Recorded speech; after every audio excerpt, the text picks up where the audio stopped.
तो बच्चों, आज हम लोग करंट इलेक्ट्रिसिटी का अगला टॉपिक ही कंटिन्यू करेंगे। लास्ट लेक्चर में हम लोगों ने ओम्स लॉ पढ़ा था। हम लोगों ने V is equal to I into R पढ़ लिया था। हमने लिखा था V is proportional to I, फिर हमने लिखा था V is equal to I into R, where R represent resistance. ठीक है, resistance to the flow of charge के फ्लो होने में जो रेजिस्टेंस कोई कंडक्टर या कोई अलॉय ऑफर करता है, दैट इज रेजिस्टेंस, रुकावट, अड़चन to the flow of current. आज हम लोग बच्चों इसी रेजिस्टेंस के बारे में डिस्कशन करेंगे। हम यहाँ पे बात करेंगे factors on which the resistance of a conductor depends. अगर हम बच्चों एनसीईआरटी रेफर करते हैं तो उसमें एक एक्टिविटी दी हुई है। ठीक है, अब वो एक्टिविटी तो हम लोग यहाँ पे परफॉर्म नहीं कर सकते, बट उस एक्टिविटी के जो आउटपुट्स हैं उसको हम लोग यहाँ पे समझेंगे। साथ ही साथ हम लोग रेजिस्टेंस को भी समझने की कोशिश करेंगे। तो यहाँ पर बच्चों रेजिस्टेंस है क्या, उसे समझाने के लिए मैंने एक कंडक्टिंग वायर को जूम करके ड्रॉ कर लिया। मैं क्या शब्द यूज कर रहा हूँ बच्चों? कंडक्टिंग वायर, एक वायर जिसमें से करंट पास कर सकता है। आप ये देखो, इसका ये है क्रॉस सेक्शन, किस शेप का है? सर्कुलर क्रॉस सेक्शन है इस एग्जांपल में। ठीक है, इस एग्जांपल में ये सर्कुलर क्रॉस सेक्शन लिया है। ये वैसे किसी भी शेप का हो सकता है, बट हमने इसे इस एग्जांपल में सर्कुलर लिया है और मैंने एज्यूम कर लिया कि ये एरिया ए है और इस कंडक्टर की लेंथ बच्चों हमारे पास L है। Length of this conductor is L। Okay, अब इस कंडक्टर के अंदर क्या प्रेजेंट है? पॉजिटिव कर्नल्स प्रेजेंट है। नहीं, चार्जेस मत कहो बच्चों, कंसेप्ट को अच्छे से समझो। अभी चार्जेस नहीं मैं प्लेस कर रहा। एक्चुअली मैं अगर यहाँ पर एक मेटल की एग्जांपल लेता हूँ तो मेटल के अंदर क्या होता है? मेटल के अंदर जैसे आयरन है, आयरन के एग्जांपल लेता हूँ तो आयरन के एटम में से कुछ इलेक्ट्रॉन्स फ्री हो जाते हैं। ठीक है, पीछे पॉजिटिव चार्जेस बच जाते हैं। तो आयरन के आउटर मोस्ट ऑर्बिट में से कुछ इलेक्ट्रॉन्स फ्री हो जाते हैं और ये इलेक्ट्रॉन्स फ्री होकर आज़ाद पंछी की तरह इस मेटल के अंदर, इस मटेरियल के अंदर, इस मीडियम के अंदर घूमते रहते हैं। They keep on moving in random directions। ठीक है, these electrons, जिसको मैं पिंक कलर से रिप्रेजेंट कर रहा हूँ, these are free electrons। ठीक है, फ्री इलेक्ट्रॉन्स का मतलब है कि वो इलेक्ट्रॉन्स जो अब अपने पेरेंट एटम के साथ जुड़े नहीं हुए, these are known as free electrons। और इन इलेक्ट्रॉन्स की वजह से ही बच्चों इलेक्ट्रिसिटी कंडक्ट होती है। इन इलेक्ट्रॉन्स की वजह से ही इलेक्ट्रिसिटी कंडक्ट होती है। ठीक है, यानी कि जो सर्किट में करंट फ्लो करता है, जो कंडक्टर में करंट पास करता है, वो इन फ्री इलेक्ट्रॉन्स की वजह से ही पास करता है। अब अगर मैं एक नॉर्मल कंडक्टर की बात करूं जिसके साथ कोई बैटरी नहीं जुड़ी हुई, तो उस केस में क्या होता है? ये जो फ्री इलेक्ट्रॉन्स हैं, चलो इसको पिंक कलर से रिप्रेजेंट कर लेते हैं। तो ये जो फ्री इलेक्ट्रॉन्स हैं ये रैंडमली मूव करते रहते हैं। इनकी गिनती बच्चों बहुत बहुत ज़्यादा होती है। ठीक है, फ्री इलेक्ट्रॉन्स की गिनती मेटल के अंदर 10⁻26 पर मीटर क्यूब होती है। एक मीटर क्यूब समझते हो? मीटर क्यूब का मतलब हो गया लेंथ, ब्रेड्थ एंड हाइट। ये तीनों 1 मीटर है। लेंथ, ब्रेड्थ एंड हाइट तीनों 1 मीटर हैं। तो इसके अंदर 10⁻26 नंबर ऑफ फ्री इलेक्ट्रॉन्स होते हैं पर यूनिट वॉल्यूम। और इसकी वजह से, इन फ्री इलेक्ट्रॉन्स की वजह से कोई भी नेट मोशन नहीं होता, क्योंकि ये फ्री इलेक्ट्रॉन्स रैंडमली मूव करते रहते हैं। एक इधर को गया, कोई ना कोई दूसरा इधर को गया होगा, एक इधर को गया, कोई ना कोई दूसरा इधर को गया होगा, एक ऊपर को गया तो कोई ना कोई दूसरा नीचे को जा रहा होगा, जिसकी वजह से जो नेट मोशन है वो कितना हो जाएगा? Net motion will be zero. आप इसको ऐसे समझ सकते हो, मान लीजिए एक सड़क है जिसके ऊपर ट्रैफिक जाम लगा हुआ है और उस ट्रैफिक जाम की वजह से यहाँ पर अलग अलग व्हीकल्स खड़े हुए हैं। व्हीकल्स एक सीधी लाइन में तो नहीं खड़ेंगे, ये व्हीकल्स रैंडमली इधर उधर खड़े रहेंगे, कोई किधर कोई किधर, कोई छोटा व्हीकल है कोई बड़ा व्हीकल है। क्या कुछ ऐसा ही अरेंजमेंट रहेगा बच्चों? पिछले मान लीजिए 4 घंटे से जाम लगा हुआ है और लोगों को पता है कि भैया ये जाम जल्दी जल्दी खुलने वाला नहीं है। Agree with me? तो अब क्या है भैया, इसके अंदर जो लोग हैं सब लोग अपनी गाड़ियों से बाहर निकल आएंगे और ये लोग अपने रैंडमली इधर उधर मूव करते रहेंगे, ठीक है। कोई आगे जा रहा होगा, कोई पीछे जा रहा होगा, कोई इधर को कोई उधर को, बट नेट मूवमेंट नहीं होगी। नेट मूवमेंट नहीं होगी तो अगर मैं इन बंदों को इलेक्ट्रॉन्स मान लूँ तो इनका नेट मोशन नहीं होगा, जिसकी वजह से मैं कह सकता हूँ कि सर्किट में कोई भी करंट फ्लो नहीं करेगा, एक पर्टिकुलर डायरेक्शन में कोई भी मूवमेंट नहीं होगी। Is that fine? एक ही डायरेक्शन में कोई मूवमेंट नहीं होगी, लोग रैंडमली मूव करते रहेंगे। बट अब इस एग्जाम्पल में क्या कहते हैं, जब जाम को लगे 6 घंटे हो गए तब कुछ समझ लो कुछ क्या कहते हैं इसको, एनजीओ, किसी एनजीओ ने कहा भैया लोग यहाँ पे फंसे हुए हैं, उन्होंने इस तरफ ना खाने पीने की एक फ्री स्टॉल लगा दी। क्या लगा दी? एक फ्री स्टॉल जिसपे वो खा पी सकते हैं। लोगों को ये खबर मिल गई, क्या लोग इस फ्री स्टॉल की तरफ दौड़ेंगे? बोलो भाई, क्या ये लोग फ्री स्टॉल की तरफ दौड़ेंगे? यस। अब सर जो व्हीकल्स हैं, कारें हैं, बाइक्स हैं, वो तो रैंडमली खड़े हुए हैं, क्या कोई बंदा सीधा ऐसे इस स्टॉल पे पहुंच पाएगा? नहीं, वो तो ऐसे इधर से ऐसे रास्ता उस ढूंढता ढूंढता इधर पहुंचेगा। एम आई राइट? तो वो जो बंदे हैं, जितने भी लोग हैं, वो एक जिग जैग पाथ फॉलो करेंगे, वो सीधे नहीं पहुंच सकते, they will follow zig zag path, ठीक है, सीधा स्ट्रेट लाइन में नहीं पहुंच पाएंगे। तो इधर उधर से ऐसे ऐसे करते हुए जगह जहाँ से जगह मिल गई है, जगह जगह ढूंढते हुए अल्टीमेटली वो एक तरफ पहुंच जाएंगे। एम आई राइट? ओके। अब दूसरे लोग भी दौड़ रहे होंगे, वो ये कारें भी खड़ी हैं, व्हीकल्स भी खड़े हैं, तो ये व्हीकल्स इनकी मूवमेंट में रुकावट पैदा कर रहे हैं। जो दूसरे लोग हैं वे भी दौड़ रहे हैं, वो भी धक्के धुक्के मारेंगे, क्या वो भी रुकावट पैदा करेंगे? यस। बट इन दोनों रुकावटों के बावजूद ये जो पर्सन है जिसको भूख लगी है, जिसको फ्री का खाना है माल, वो यहाँ पे पहुँच ही जाएगा। बट ये सीधी लाइन में नहीं जा पाएगा, ये रैंडम या कह लो बेहतर शब्द है, एक जिग जैग पाथ फॉलो करता हुआ पहुंचेगा। एम आई राइट? अब एग्जैक्टली सेम कहानी होती है बच्चों इलेक्ट्रॉन्स के साथ। इलेक्ट्रॉन्स के अंदर क्या है बच्चों, इलेक्ट्रॉन्स के अंदर ये जो येलो कलर से मैंने रिप्रेजेंट किया है, ये पॉजिटिव कर्नल्स है, ठीक है। पॉजिटिव कर्नल्स का मतलब होता है ये जो फ्री इलेक्ट्रॉन, ये जो आयरन के एटम्स है ना, जिनमें से इलेक्ट्रॉन्स बाहर निकल गए हैं, तो एग्जाम्पल के तौर पे ये कह सकते हो कि ये आयरन के एटम्स हैं जिनमें से इलेक्ट्रॉन्स बाहर निकल गए हैं, तो पॉजिटिव कर्नल्स इनको हम टेक्निकल भाषा में कहते हैं। ये जो पिंक कलर से हमने रिप्रेजेंट किए हैं, ये फ्री इलेक्ट्रॉन्स हैं। अब रूटीन में तो ये फ्री इलेक्ट्रॉन्स रैंडम में मूव करते हैं और कोई मोशन नहीं होता, नेट करंट जीरो होता है। बट बच्चों जब हम लोग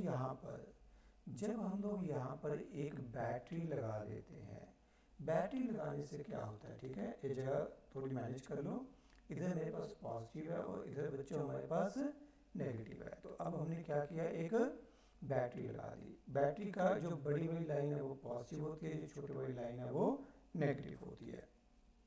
अब इन इलेक्ट्रॉन्स ने किस तरफ मूव करना शुरू कर देना है, इन इलेक्ट्रॉन्स के ऊपर, इन फ्री इलेक्ट्रॉन्स के ऊपर बैटरी की वजह से फोर्स लगेगी, और इस फोर्स की वजह से, उस फोर्स को कहते हैं इलेक्ट्रिक फोर्स या इलेक्ट्रोस्टैटिक फोर्स, ठीक है। उस इलेक्ट्रोस्टैटिक फोर्स की वजह से, ये फोर्स किसकी वजह से लगी है, ड्यू टू बैटरी, किसके ऊपर लगी है,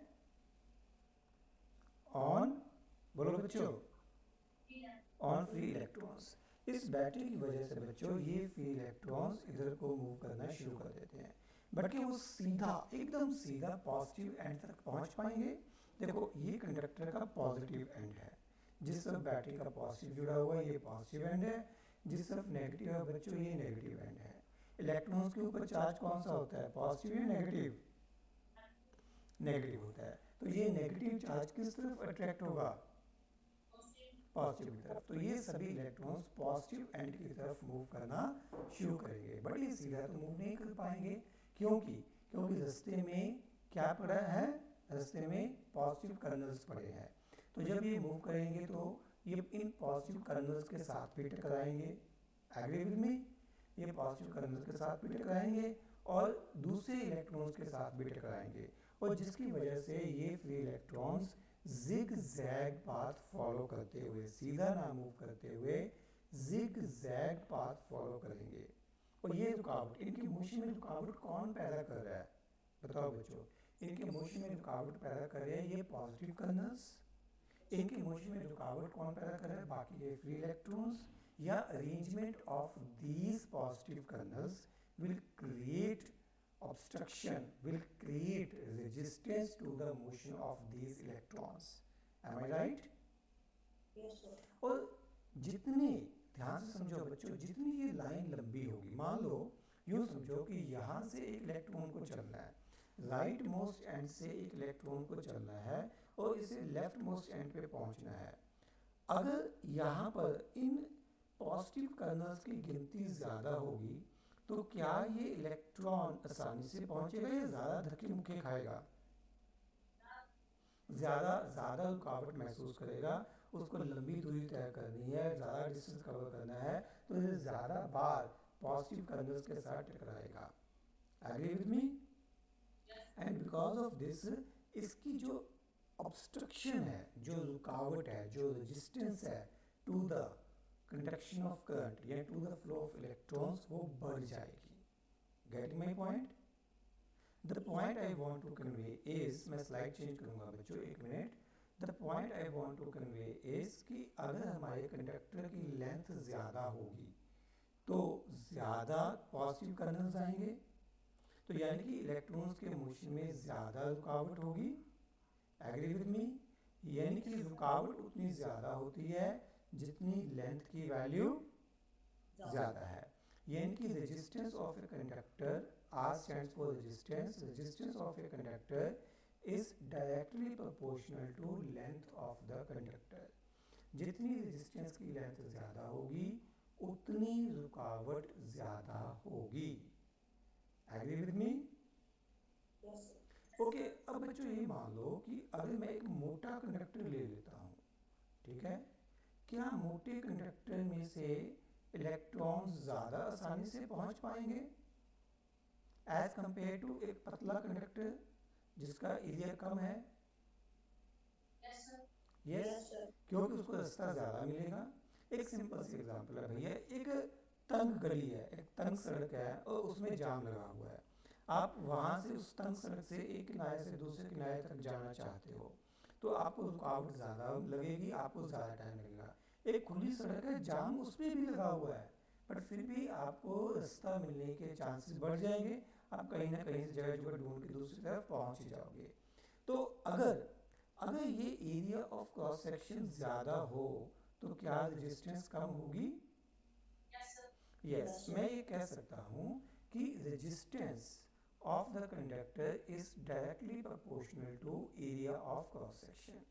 L stands for length of conductor, लिखते चले जाइए, L stands for length of conductor and A stands for area of cross section.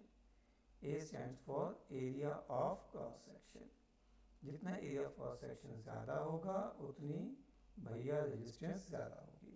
अगर इन दोनों फैक्टर्स को कंबाइन कर दिया जाता है तो ये मेरे पास बन जाएगा L/A, जिसका मतलब R is equal to rho into L/A हो जाएगा, where rho represent resistivity of the conductor. ठीक है, इसे आप कांस्टेंट ऑफ प्रोपोर्शनैलिटी भी कहते हो।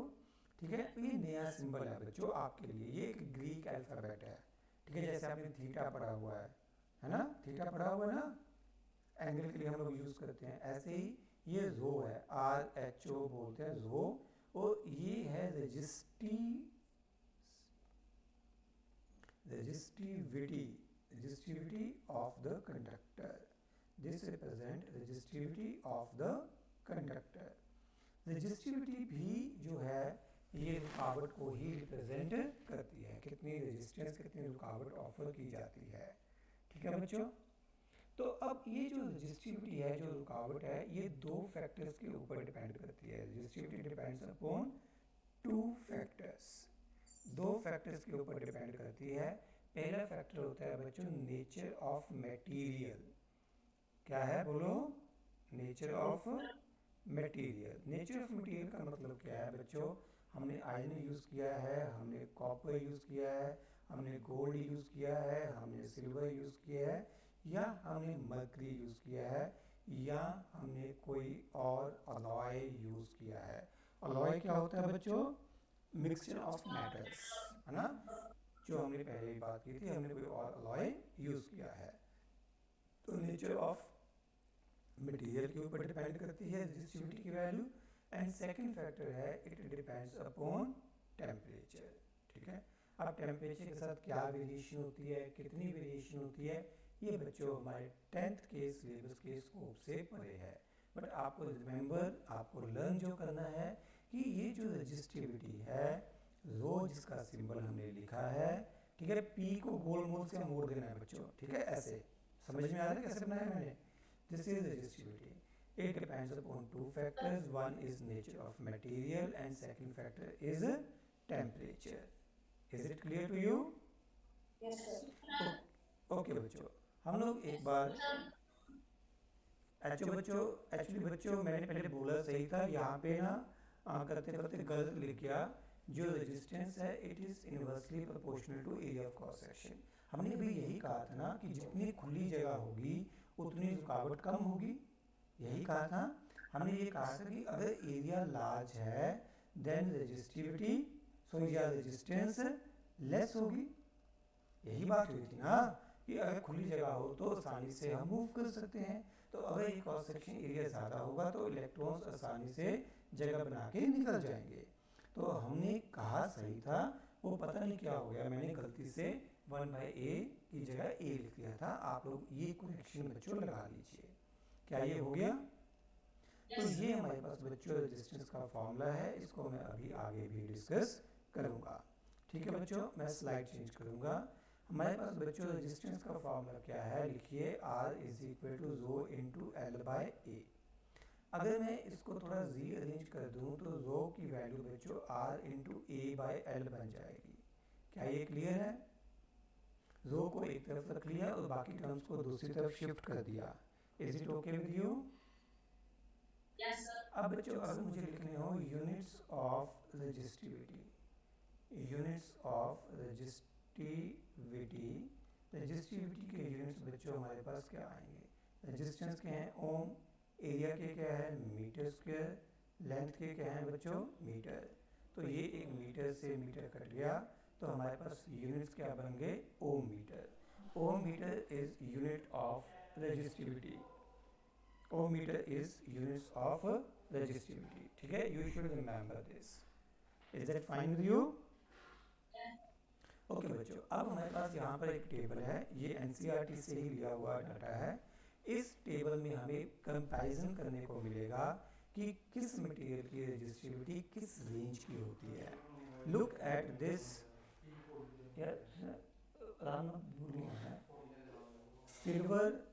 सिल्वर के लिए देखिए बच्चों, सिल्वर के लिए हमारे पास रेजिस्टिविटी की वैल्यू सबसे कम है। सिल्वर के लिए ये रेजिस्टिविटी कितनी है? 1.60 इंटू 10⁻⁸ ओम मीटर। कितनी है बच्चों बोलना जरा, इसका ऑर्डर कितना है? 10 की पावर कितनी है बच्चों? -10 की पावर है बच्चों -8। ठीक है, 1.6 इंटू 10⁻⁻8। अगर आप आगे देखोगे तो 1.62, 2.63, 5.0 पावर उतनी ही चल रही है। Up to mercury you can compare, सबकी पावर कितनी है? 10⁻⁻8। तो ये सभी बहुत ही बढ़िया कंडक्टर्स है। जितनी रेजिस्टिविटी की वैल्यू कम होगी, if rho is less than material is good conductor. ठीक है, मटेरियल इज गुड कंडक्टर। तो बढ़िया कंडक्टर्स के लिए रेजिस्टिविटी किस ऑर्डर की आती है, किस ऑर्डर की है? 10⁻⁸ -8। देखो बच्चों यहाँ पे पढ़ो, इसके यूनिट्स लिखे हुए हैं ओम मीटर, है ना, हमने यही यूनिट्स यहाँ पे ड्राइव किए थे, ओम मीटर।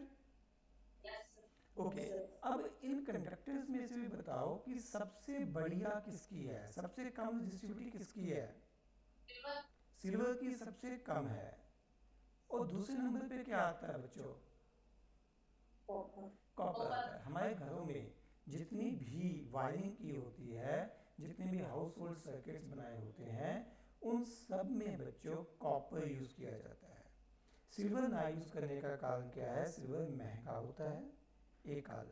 दूसरा, सिल्वर आसानी से ऑक्सीडाइज हो जाता है, खराब हो जाता है, एयर में प्रेजेंट मॉइस्चर ऑक्सीजन के साथ रिएक्ट करके ये काला पड़ जाता है, खराब हो जाता है, ठीक है।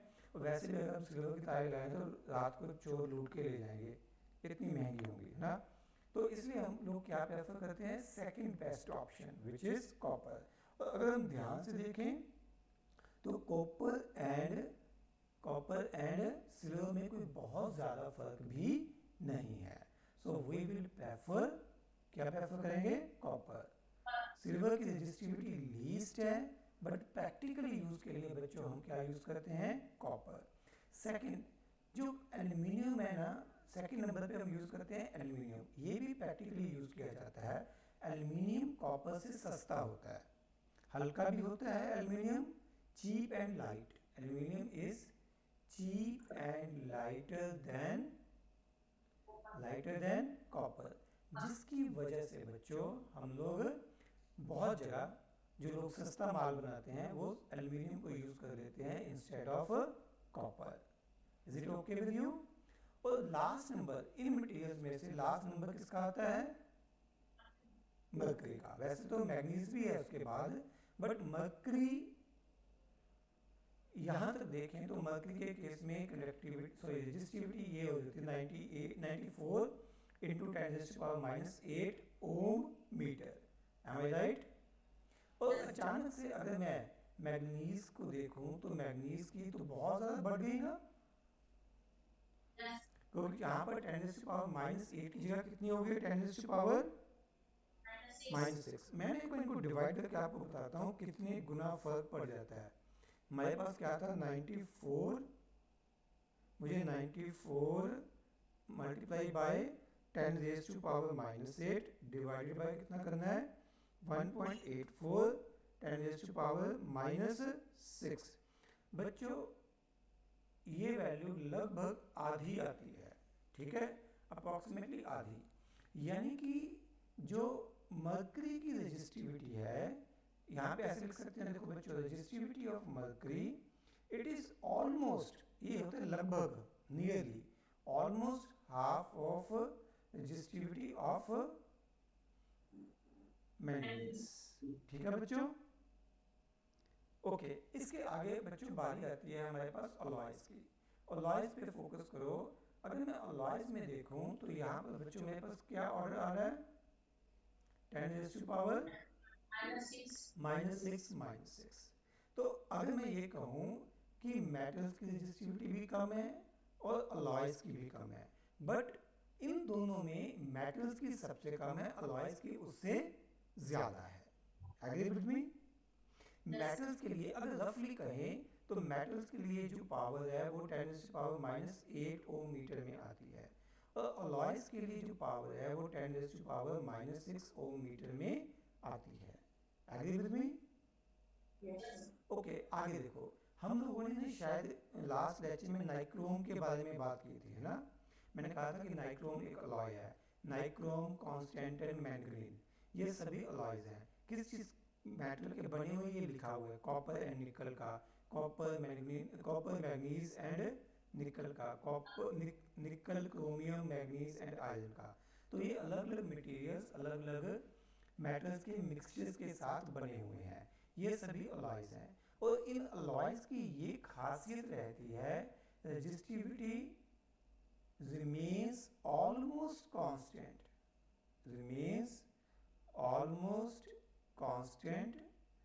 with small change in temperature, with small change in temperature। देखो बच्चों, हमने पिछली स्लाइड पे ये बात लिखी थी कि जो रेजिस्टिविटी है वो डिपेंड किस पे करती है, दो फैक्टर्स पे, एक नेचर ऑफ मटेरियल और दूसरा टेम्परेचर। और मैं यहाँ पे ये बता रहा हूँ कि इन अलॉयज की ये खासियत है कि इनके केस में टेम्परेचर के चेंज होने से रेजिस्टिविटी के ऊपर कोई खास फर्क नहीं पड़ता। क्लियर? Yes, sir. आगे देखो बच्चों, इसके बाद देखो इस फैक्टर पे ये क्या लिखा हमने, इंसुलेटर्स। इंसुलेटर्स में देखो बच्चों रेजिस्टिविटी का ऑर्डर क्या है, 10⁻14, बहुत ज्यादा है भाई साहब, बड़ी नाइंसाफी है। यहाँ पे 10⁻⁻6, यहाँ पे कितना है 10⁻14। तो इसका मतलब ये है कि जो इंसुलेटर्स हैं वो बहुत ज़्यादा रेजिस्टेंस, बहुत ज़्यादा रुकावट पैदा करते हैं to the flow of current. Insulator का मतलब ही ये है कि वो मटेरियल जो कंडक्शन नहीं करता, जिसमें से करंट पास नहीं करता। तो इन मटेरियल्स की रेजिस्टिविटी की वैल्यू बहुत हाई है, very high value of resistivity. इसलिए इन मटेरियल्स को हम लोग करंट पास करने के लिए यूज नहीं करते। ये देखो बच्चों, हार्ड रबड़ की मैं एग्जांपल लेता हूँ। हार्ड रबड़ के लिए ये पावर कितनी है, 10⁻⁻13 टू लेके 10⁻16। This is too much. और इसी वजह से जो इलेक्ट्रीशियंस है ना, वो रबड़ के शूज पहनते हैं, क्योंकि अगर उनको करंट लगता भी है तो वो कंडक्शन नहीं करेगा, वो करंट उनके पैरों में से होता हुआ जमीन में नहीं जाएगा। Is that okay with you? तो हार्ड रबड़ की हाई रेजिस्टिविटी की वजह से जो मिस्त्री हैं वो उसको एज ए शूज यूज करते हैं। क्या ये बच्चों आपको क्लियर है? Yes, sir. बढ़िया बच्चों, आगे चलूं? Yes, sir. ठीक है। ओ लगता है कुछ गड़बड़ हो गई रिकॉर्डिंग में यार, मैं प्ले करना भूल गया।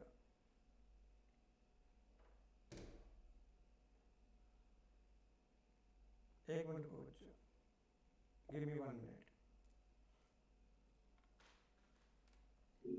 चलिए बच्चों, आगे हम कुछ न्यूमेरिकल्स करेंगे आज की इस क्लास में।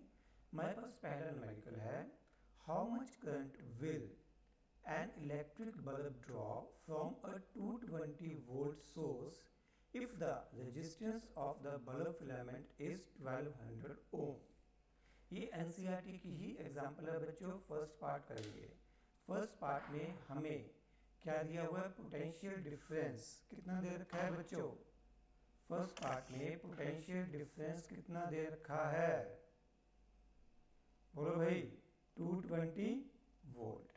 एक्चुअली क्वेश्चन की अगर मैं डायग्राम बनाऊं, इलेक्ट्रिकल सर्किट आपको शो करूं, तो ये हमारे पास एक बल्ब है और इस बल्ब को हमने एक 220 वोल्ट के सोर्स के साथ जोड़ रखा है।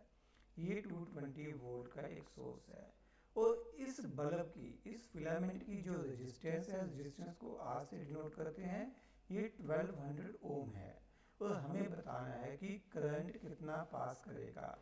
करंट के फ्लो करने की डायरेक्शन क्या होती है, ये बैटरी के पॉजिटिव टर्मिनल से बाहर निकलता है और बैटरी के नेगेटिव टर्मिनल में एंटर करता है। ठीक है बच्चों?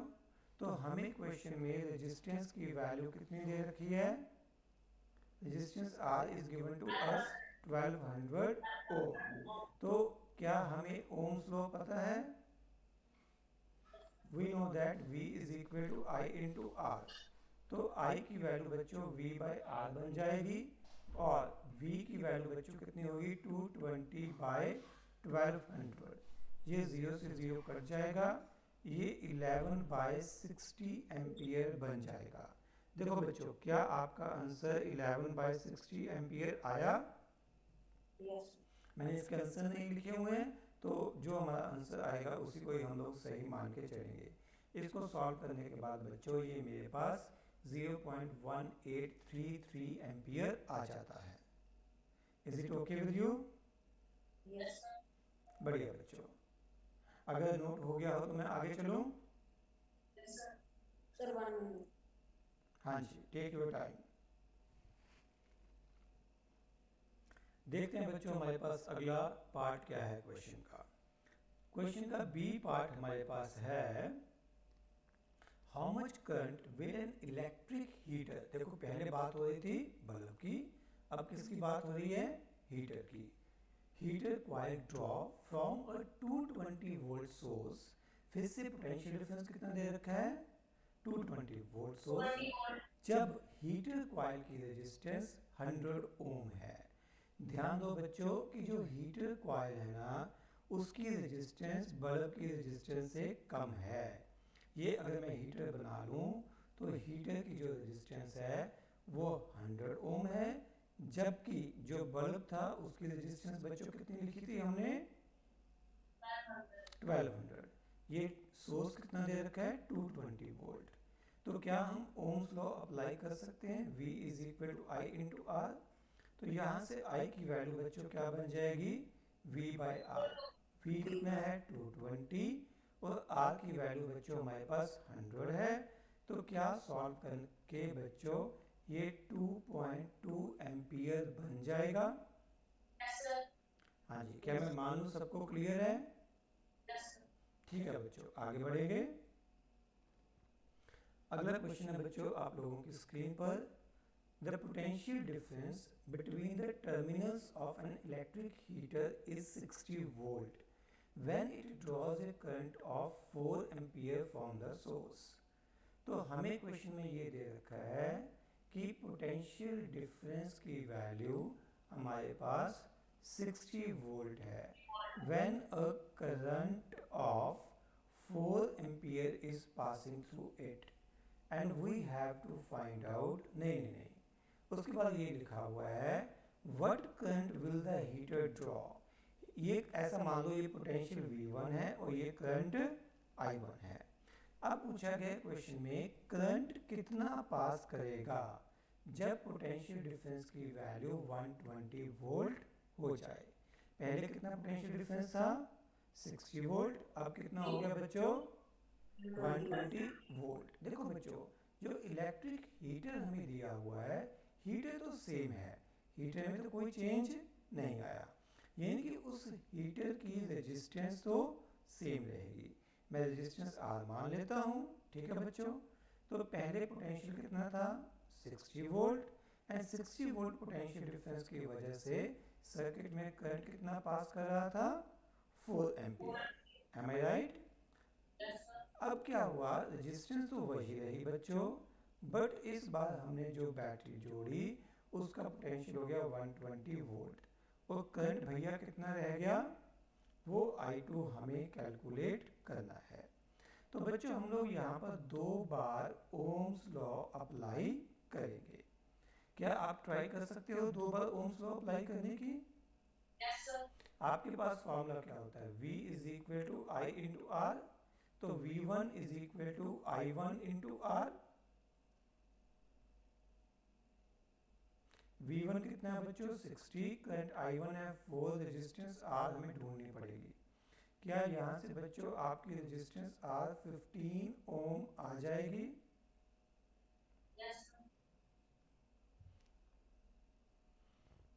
हम लोग एक बार फिर से ओम्स लॉ अप्लाई करेंगे दूसरे केस में जब हमने V को चेंज कर दिया। Again applying ohm's law. क्या लिखेंगे बच्चों? V2 is equal to I2 into R. V2 कितना है? 120। I2 हमें ढूंढना है, R हम पहले से ही फाइंड आउट कर चुके हैं 15। I2 कितना हो जाएगा बच्चों? 120 बाई 15, तो ये मेरे पास 8 एम्पियर बन जाएगा। चेक करना बच्चों क्या ये 8 एम्पियर बन गया? क्या आपका और मेरा आंसर मैच कर गया? Yes. अच्छा बच्चों इस क्वेश्चन को हम लोग कंसेप्चुअली कैसे कर सकते थे बिना किसी कैलकुलेशन के? ध्यान से देखो, रेजिस्टेंस वही रही, अगर हमने वोल्टेज को डबल कर दिया तो करंट भी डबल हो जाएगा। करंट कितना हो जाएगा? 4 एम्पियर से 8 एम्पियर, क्योंकि रूल क्या था, V is proportional to I। अगर हम वोल्टेज को डबल करेंगे तो करंट भी डबल हो जाएगा। क्या ये बच्चों आप लोगों को क्लियर है? Yes, sir. Shall we move? Yes, sir. Slide change कर दूं? Yes, sir. लीजिए बच्चों, अगला क्वेश्चन है आप लोगों के पास। Resistance of a metal wire of length 1 meter, resistance of a metal wire of length 1 meter at, sorry, resistance is 26 ohm at how much? 20 degree Celsius. अब क्वेश्चन में ये कहा गया है कि अगर इस वायर का डायमीटर, हमें डायमीटर कितना गिवन है, 0.3 mm। 3 mm का मीनिंग पता है बच्चों? mm का मतलब होता है मिलीमीटर, और 1 मिली का मतलब होता है 10⁻³ तो ये -10⁻³ मीटर हो गया। तो ये डायमीटर हमें गिवन है, और हमसे पूछा गया है what will be resistivity of the metal at that temperature. तो इस मेटल की रेजिस्टिविटी बच्चों कितनी होगी? ठीक है, रेजिस्टिविटी मतलब रो हमें निकालना है। हम लोगों ने आज ही रेजिस्टेंस आर का फॉर्मूला पढ़ा है, रो इंटू एल बाय ए। क्या आपको याद है? yes, sir. Okay, Yes. Resistance कितनी गिवन है? 26। रेजिस्टिविटी हमें निकालनी है। लेंथ कितनी गिवन है बच्चों? 1। और एरिया कितना लिखेंगे? Area of cross section pi R square. तो रो को एक तरफ रख लेंगे बच्चों, बाकी टर्म्स को दूसरी तरफ शिफ्ट कर देंगे। आर की वैल्यू बच्चों कितनी हो जाएगी? हमें क्वेश्चन में डायमीटर गिवन था, क्या आप डायमीटर से रेडियस लिख सकते हो? Yes, sir. कैसे लिखोगे? 2. 2 से डिवाइड कर दोगे। मैंने यहाँ पे बच्चों 2 स्टेप एक साथ कर दिए, क्या आपको समझ में आ रहा है? मैंने पहले पाई आर स्क्वायर को इधर मल्टीप्लाई भी कर दिया, साथ में आर की वैल्यू भी पुट कर दी। Is it okay with you? Yes, sir. तो बच्चों यहाँ पे रो की वैल्यू कितनी बन जाएगी?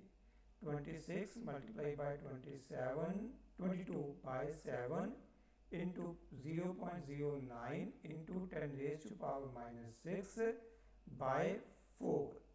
ठीक है, तो ये कैलकुलेशन हमें काफ़ी परेशान करने वाली है, क्योंकि हमारे पास कैलकुलेशन काफ़ी कॉम्प्लेक्स होने वाली है, इसलिए मैं कैलकुलेटर का यहाँ पर यूज़ कर लूँगा बच्चों। ठीक है, ये वैल्यू बच्चों मेरे पास आ गई 1.838 into 10⁻⁻6 ohm metre. This is value of resistivity. Is it okay? Yes. अब क्वेश्चन में ये कहा गया है using table predict the material of the wire. अब आपको क्या करना है, पुराने टेबल पे चलेंगे, वैल्यू आप याद कर लो मन में, 1.838 इंटू 10⁻⁻6। देखो कहाँ पे आ रही है? Manganese. मैग्नीज। बिल्कुल सही जवाब है बच्चों, उम्दा प्रदर्शन। तो इसका मतलब मैं ये कह सकता हूँ कि इस केस में जो भी मटेरियल यूज किया गया है वो कौन सा है? मैग्नीज है। ठीक है बच्चों? Yes, sir. चलो बच्चों, इसी के साथ हम अपनी आज की ये क्लास यहीं पे समाप्त करते हैं। नमस्कार, सत श्री अकाल, आदाब।